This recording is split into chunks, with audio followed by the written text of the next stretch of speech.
Steward نے آتے ہی ادب کے ساتھ مجھے سلام کیا، پھر براہ راست بولنے لگا، میں شرمندہ ہوں جناب، مجھے اپنی ندامت کے اظہار کے لیے الفاظ نہیں مل رہے۔ یہ جینی کی سراسر غلطی تھی جو اس سے اضطراری طور پر سرزد ہوگی۔ یہ بیچاری خود اپنے کیے پر نادم ہے۔ دراصل اس کے ساتھ بھی کسی نے شرارت کی تھی۔ کیسی شرارت؟ میں دبی دبی آواز میں کرایا، تمہارے یا اس کے دو الفاظ کہہ دینے سے میری کوفت کا ازالہ تو نہیں ہو جاتا؟ اس نے کچھ کہے بغیر ایک مڑا توڑا کاغذ جیب سے نکال کر میری طرف بڑھا دیا۔ سیٹ نمبر 24 پر برقع میں ایک مرد سفر کر رہا ہے، کہیں ہائی جیکرز نہ ہو۔ اس رکا پر جلدی میں گندے اردو رسم الخط میں لکھا ہوا تھا۔ اس بیچارے کو اچانک ہی یہ رکا اپنی جیب میں ملا، نہ جانے یہ کس کی حرکت تھی۔ اس کی سنگین غلطی ہے کہ اس نے کسی کو باخبر نہیں کیا اور خود ہی اس محترم خاتون کے سر سے برقع اتارنے کی اہمکانہ کوشش کا ارتکاب کر بیٹھی۔ اب چاہے تو اس حرکت پر اس کے خلاف سخت ترین تعدیبی کارروائی کی جا سکتی ہے، جس کا انجام ملازمت سے برطرفی بھی ہو سکتا ہے۔ وہ معاذرت کر رہا تھا۔ میں نے تھوڑی سی گرمی دکھانے کے بعد معاملہ رفع دفع کر دیا۔ اسے ایئر ہوسٹس کو کسی مسافر نے نہایت چالاکی کے ساتھ اپنا اداکار بنایا تھا۔ میں واپس اپنی جگہ بیٹھا، لیکن میرے ذہن میں تشویش طاری ہو چلی تھی۔ اس رکا سے ظاہر ہو رہا تھا کہ اس پرواز پر A2 کا کوئی ہرکارہ بھی سفر کر رہا تھا۔ گمان غالب تھا کہ اسے تصویر کی بنیاد پر غزالہ کی تلاش تھی۔ دوسری خواتین کو تو اس نے دیکھ ہی لیا تھا، لیکن برقع کی گری ہوئی نقاب کے باعث اس کا چہرہ دیکھنے میں کامیاب نہیں ہو سکا تھا۔ لہٰذا اس نے رکا کے ذریعہ جہاز کے عملہ کو غزالہ کی طرف متوجہ کرنے کی کوشش کی۔ اس کا چھوڑا ہوا شوشہ اس قدر مضبوط تھا کہ جہاز اور مسافروں کے تحفظ کے لیے عملے کی طرف سے کارروائی ناگزیر ہو جاتی۔ وہ تو ایئر ہوسٹس جوش میں ایک بے ضابطہ حماقت کر بیٹھی، جس کے بنا پر نہ صرف پرچہ لکھنے والے کا منصوبہ ناکام ہو گیا، بلکہ ہماری بھی پیچیدہ رسمی کارروائیوں سے گلو خلاصی ہو گئی۔ کیونکہ اپنی ناکام کوششوں کے باوجود ایئر ہوسٹس نے یہ یقین کر لیا تھا کہ برقع میں مرد نہیں کوئی عورت ہی سفر کر رہی تھی۔ میرا ذہن مسلسل اسی گتھی میں الجھا رہا اور آخر کار میں اس نتیجہ پر پہنچا کہ جس کسی نے بھی وہ حرکت کی تھی اسی سمت میں بیٹھا ہوا تھا جدھر جینی نامی ہوسٹس سرو کر رہی تھی، اور یہ کہ وہ شخص ایسی جگہ بیٹھا ہوا تھا جہاں سے وہ براہ راست غزالہ پر نگاہ رکھ سکتا تھا۔ میں نے غزالہ کے ساتھ اپنی جگہ تبدیل کر دی۔ اس طرح میں سرے والی نشست پر آ گیا۔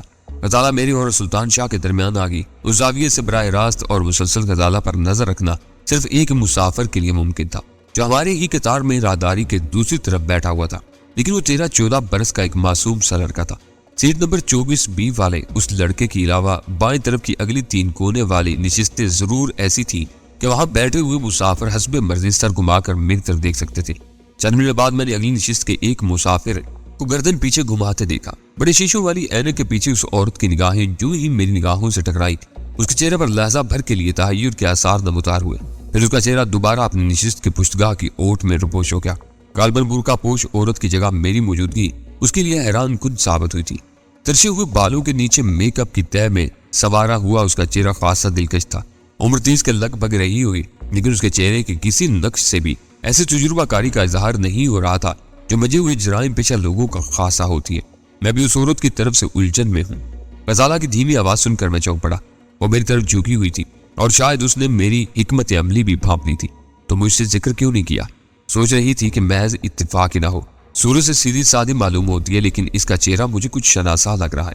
اس نے کئی بار مڑ کر طائرانہ انداز میں پچھلی نشستوں پر نکات اڑائی تھی۔ کہاں دیکھا تھا اسے؟ میں نے سوال کیا۔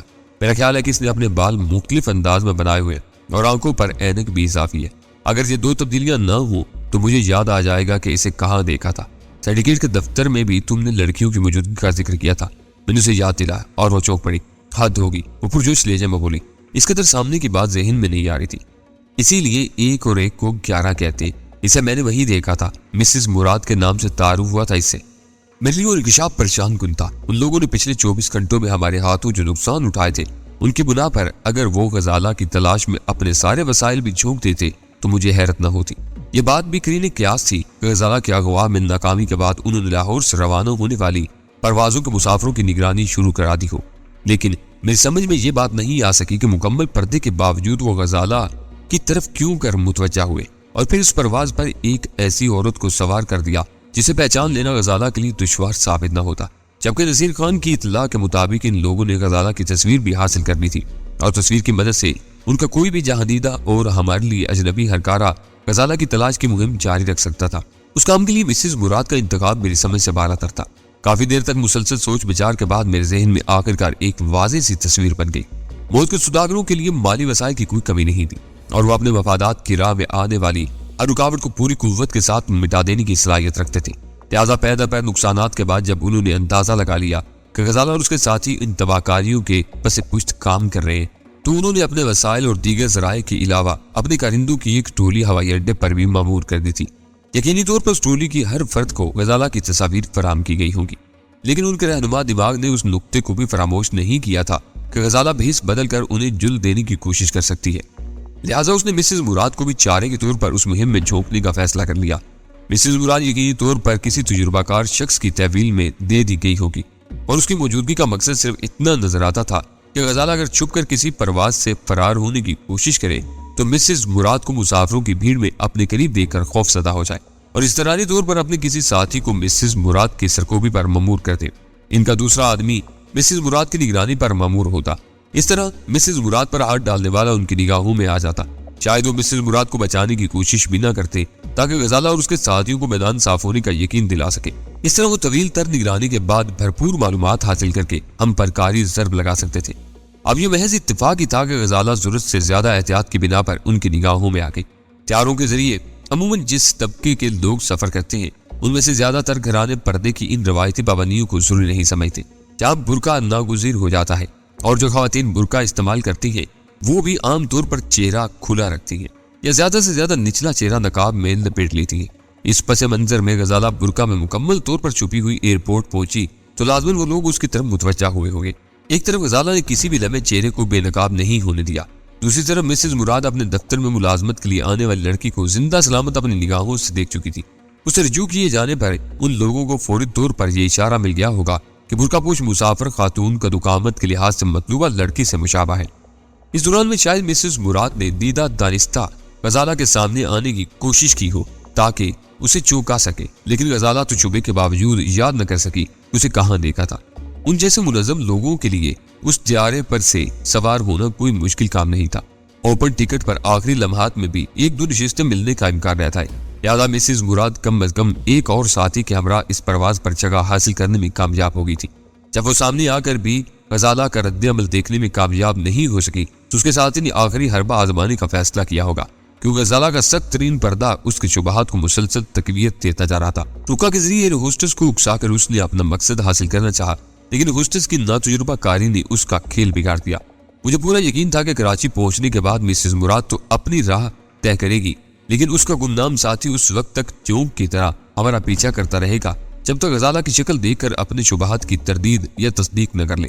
اس کے گمنام ساتھی کی نشاندہی سے بھی زیادہ اہم بات یہ تھی کہ ان دونوں کو اتنی مہلت نہ دی جائے کہ اپنے کسی آدمی سے رابطہ قائم کر کے اسے تازہ ترین صورتحال سے باخبر کر سکے۔ اگر ایٹو کو ایک بار بھی یہ علم ہو جاتا کہ اس کے دشمن کراچی سے متعلق ہو سکتے ہیں تو اس کی جملہ انتقامی کارروائیاں اسی طرف مرکوز ہو جاتی۔ آخر کار میں غزالہ کو وہیں چھوڑ کر ٹوائلٹ میں چلا گیا۔ سیٹ نمبر 22B والی عورت کو قابو میں کرنا ہے۔ جہاز میں اس کا کوئی ساتھی بھی ہے جو میرا اور غزالہ کا تعاقب کر سکتا ہے۔ تعاقب کو ناکام بنانا تمہاری ذمہ داری ہے۔ ایئرپورٹ سے میری کار تم لے لینا، ہم ٹیکسی میں جائیں گے۔ کاغذ پر جلدی ہی یہ پیغام نوٹ کر کے میں باہر آ گیا۔ میرے غیر حاضری میں غزالہ پھر کونے والی نشست پر آ گئی تھی۔ میں اس کے اور سلطان شاہ کے درمیان بیٹھ گیا جو اس دوران بالکل لا تعلق بنا ہوا تھا۔ میں نے آہستگی سے وہ پیغام اس کی طرف بڑھا دیا۔ کار کی چابی پہلے ہی اس کی تحویل میں تھی۔ سلطان شاہ نے رفاقت کی مختصر سے مدت میں مجھے اپنی ذہنی صلاحیتوں کا قائل کر لیا تھا۔ اسے پیغام لینے کے بعد بے پرواہی سے مٹھی میں دبا لیا اور وہیں پڑھنے کی بجائے چند ثانیوں بعد اس نے اپنی جگہ چھوڑ دی۔ مجھے اندازہ تھا کہ وہ رکا پڑھنے کے لیے کسی کوشائے عافیت کی تلاش میں اٹھا تھا جو ٹوائلٹ ہی ہو سکتا تھا۔ واپسی کے بعد اپنی جگہ پر بیٹھتے ہوئے سلطان شاہ نے گرمجوشی سے میرا ہاتھ دبایا۔ شاید اسے خوشی تھی کہ لاہور سے واپسی کے باوجود کھیل جاری تھا۔ تھوڑی دیر بعد حفاظتی بند باندھنے کی ہدایات کے ساتھ ہی لینڈنگ کی تیاریاں ہونے لگی۔ دن کے اجالے میں روشنیوں کے شہر کراچی کا فضائی نظارہ کچھ ایسا قابل دید نہیں تھا۔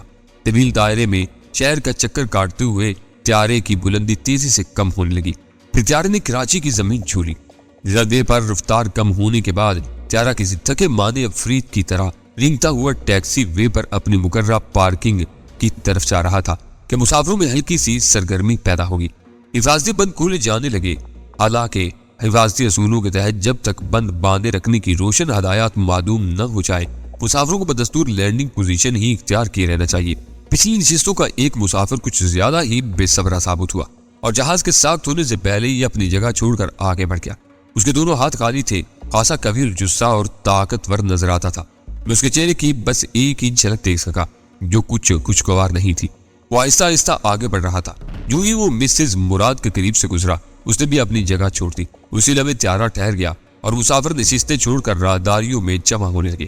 مسز مراد اس قوی الجثہ شخص سے تقریباً چپکی ہوئی کھڑی تھی، کیونکہ اگلی نشستوں کے مسافروں نے باہر آ کر ان کی پیش قدمی کا راستہ مسدود کر دیا تھا۔ غالباً وہی مسز مراد کا ساتھی تھا اور اس نے روانگی سے پہلے مسز مراد کو ہدایات دینے کے لیے اس طریقہ کار کا انتخاب کیا تھا۔ وہ دونوں ایسے زاویے سے کھڑے تھے کہ میرے لیے دیکھنا ناممکن تھا کہ ان میں سے کون بول رہا تھا اور کون خاموش کھڑا تھا۔ میں نے پلٹ کر سلطان شاہ کی طرف دیکھا۔ اس کی آنکھوں میں تفہیمی چمک لہرائی اور وہ سر ہلا کر رہ گیا۔ میرا اندازہ تھا کہ سلطان شاہ کو اپنے شکار سے نبٹنے میں خاصی دشواریوں کا سامنا کرنا پڑے گا، کیونکہ طیارے کے مسافر ہونے کی بنا پر دونوں ہی غیر مسلح ہوتے، جبکہ حریف کو سلطان شاہ پر واضح جسمانی برتری حاصل تھی۔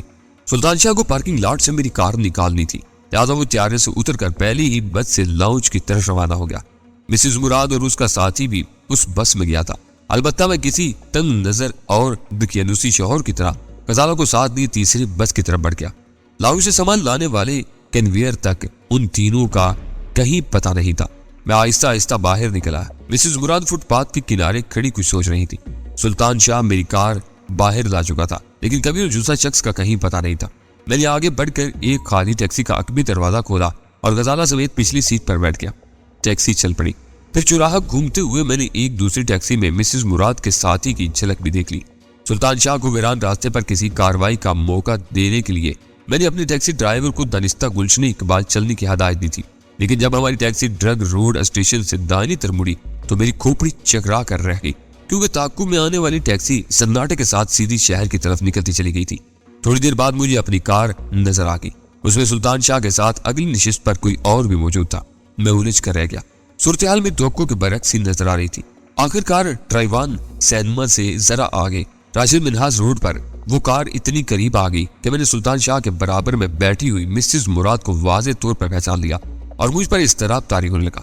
راشد منہاس روڈ پر لیول کراسنگ سے ذرا پہلے میں نے ٹیکسی رکوا لی۔ ادھر کدھر جانا ہے صاحب؟ ڈرائیور نے حیرت سے پوچھا۔ ٹہلتے ہوئے چل جائیں گے، میں نے قریبی فلیٹوں کی طرف اشارہ کرتے ہوئے جلدی سے اس کو میٹر سے 10 روپے زائد ادا کر دیے، کیونکہ اتنی دیر میں سلطان شاہ قریب آ چکا تھا۔ ٹیکسی آگے بڑھ گئی۔ سلطان شاہ نے کار ہمارے قریب روک دی۔ برقع پوش غزالہ کو مسز مراد شاید دور ہی سے ٹیکسی سے اترتے ہوئے پہچان چکی تھی، لہٰذا اس کے چہرے پر ہوائیاں اڑ رہی تھی۔ کار رکتے ہی اس نے دروازہ کھول کر اترنا چاہا، لیکن سلطان شاہ نے مضبوطی کے ساتھ اس کا بازو جکڑ لیا۔ لفٹ قبول کی ہے تو آسانی سے نہیں بھاگ سکو گی۔ کار میں بیٹھے ہوئے سلطان شاہ کی زہریلی آواز میرے کانوں سے ٹکرائی، جس میں تضحیق کا عنصر بھی شامل تھا۔ مجھے چھوڑ دو ورنہ شور مچا دوں گی، مسز مراد پھنسی پھنسی خوفزدہ آواز میں بولی۔ ضرور کوشش کرو، گردن ہی دبا دوں گی، غزالہ نے پچھلی نشست پر بیٹھتے ہوئے کہا۔ اسی لمحے سلطان شاہ نے کار تیزی سے آگے بڑھا دی۔ کیا اس نے خود ہی تم سے لسٹ مانگی تھی؟ غزالہ نے سلطان شاہ سے پوچھا۔ نہیں، میں نے ہی منزل مقصود تک پہنچانے کی پیشکش کی تھی۔ شوقین مزاج معلوم ہوتی ہے، فوراً ہی کار میں آ بیٹھی۔ اب دیکھو کہاں پہنچتی ہے، اس نے ہنستے ہوئے کہا۔ پہلے سے گھر ہی لے چلو، اس کی وجہ سے کہیں کوئی اور شناخت نہ کر لے۔ اس کا ساتھی کدھر گیا؟ وہ بھی تو پیچھے ہی آ رہا تھا۔ میں نے زبان کھولی۔ اس اسنا میں غزالہ برقع اتار چکی تھی۔ میں باہر نکلا تو مقرب خان کا بھانجا نظر آ گیا۔ وہ ٹیکسی چلاتا ہے، شریف مسافروں سے میٹر سے 1 پیسہ زیادہ نہیں لیتا، لیکن مشتبہ لوگوں کو بری طرح ادھیڑتا ہے۔ بس میں نے اسے اشارہ کر دیا اور بتا دیا کہ بغیر سامان والا لمبا چوڑا آدمی اس کو لینا ہے۔ اگر وہ کسی کا پیچھا کرنا چاہے تو دھوکہ دے کر اسے کسی پولیس اسٹیشن میں لے جائے۔ اور یہ کیا کہتی ہے؟ میں نے پوچھا۔ ابھی تک تو مجھے الو بنانے کی کوشش کر رہی تھی۔ بھابھی کے برقع پر نظر پڑتے ہی بدکنے لگی۔ ایسے معاملوں میں کچھ اناڑی معلوم ہوتی ہے۔ سلطان شاہ نے رائے دی۔ تمہارے ساتھ کون تھا؟ میں نے مسز مراد کو اپنی طرف متوجہ ہوتے ہوئے کہا۔ اس نے میری بات کا جواب دینے کے لیے میری طرف سر گھمایا، مگر غزالہ کے بے نقاب چہرے پر نگاہ پڑتے ہی اس کی آنکھیں حیرت سے پھیلتی چلی گئی۔ اوہ، تو اس کا شبہ درست ہی تھا۔ اس کے ہونٹوں سے سرسراتی ہوئی تحیر زدہ آواز نکلی۔ وہ یہی کہہ رہا تھا کہ اس نے اپنی ساری عمر میں کسی عورت کو اتنی سختی سے پردہ کرتے ہوئے نہیں دیکھا۔ اسے تمہارا کیا تعلق ہے؟ میں نے پوچھا۔ کچھ بھی نہیں، آج پہلی بار اسے ایئرپورٹ پر دیکھا تھا۔ وہ خود ہی مجھے پہچان کر میری طرف آیا تھا۔ تم ایئرپورٹ کس کی ہدایت پر پہنچی تھی؟ صبح دفتر پہنچتے مجھے فون پر حکم ملا تھا۔ نصیر خان، میں نے ٹرولنے والے لہجے میں سوال کیا۔ وہ کانپ اٹھی۔ نہیں، وہ تو ڈسپلن کے معاملے میں بہت سخت ہے، اسے بھنک بھی مل گئی تو مجھے نوکری ہی سے نکال دے گا۔ اس سے تو میں اپنے ایک کزن کی بیماری کا بہانہ کر کے دفتر سے نکلی تھی۔ پھر حکم دینے والا کون تھا؟ مجھے آج تک پتہ نہیں چل سکا، بس فون پر اس کی آواز پہچان لی تھی۔ کب سے کام کر رہی ہے اس کے لیے؟ شاید 2 سال ہونے والے ہیں۔ وہ ابھی تک خوفزدہ نظر آ رہی تھی۔ ایک اجنبی کے لیے کام کرنے کی بات حلق سے نہیں اترتی۔ میں نے چپتے لہجے میں کہا۔